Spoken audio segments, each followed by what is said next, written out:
Mheshimiwa Mwenyekiti, ninakushukuru sana kwa kunipa nafasi.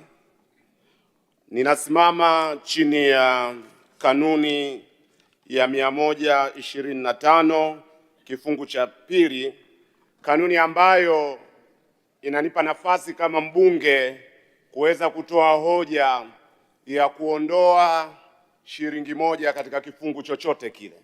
Kwa hiyo naomba kutoa hoja kwamba ninaondoa shilingi moja katika kifungu cha 2004 kinachohusu uwezeshaji wa vijana kiuchumi. Mheshimiwa Ado, kabla hujaondoa shilingi uombe maelezo, ueleze issue yako nini hapo.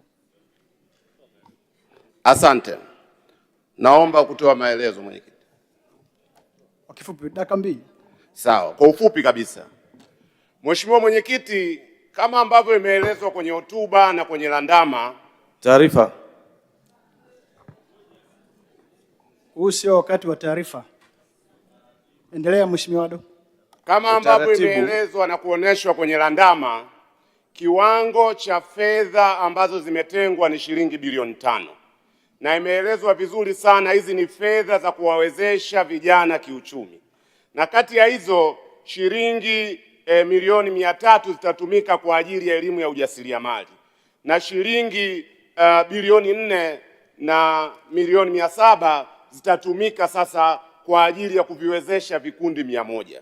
Kama umesikiliza Mwenyekiti, tangu asubuhi ipo kiu ya kwamba hizi fedha hazitoshi.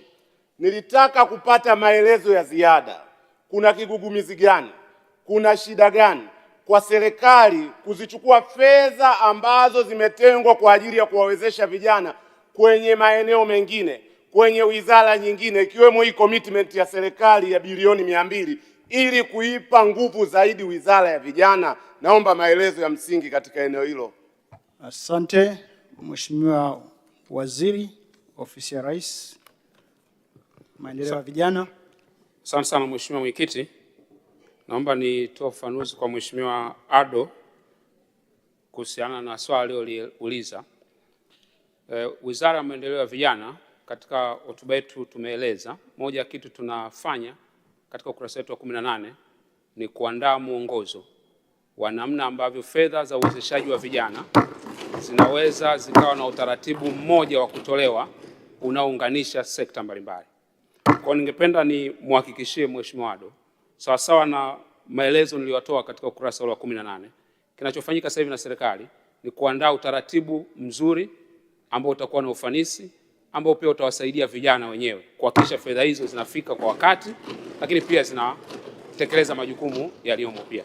Lakini sisi kama wizara pia tunaendelea kuandaa mfumo, na nimeeleza pia katika hotuba yangu kwamba tunaandaa mfumo ambao utakuwa ni kanzidata itakao turahisishia kuwafikia vijana hao, ili fedha zinapotolewa kusiwe na changamoto zingine za kuwafikia vijana kwa haraka na kwa ufanisi mkubwa. Kwa ningeomba Mheshimiwa Ado aweze kuondoa shilingi ili pia atunge mkono, na nimhakikishie serikali itaendelea kuboresha maslahi ya vijana wa nchi. Mheshimiwa Ado, Shaibu Ado, baada ya maelezo hayo ya Mheshimiwa Waziri. Mheshimiwa Mwenyekiti, ninakushukuru kwa kunipa nafasi hii. Niseme baada ya ufafanuzi huo naiondoa hoja yangu.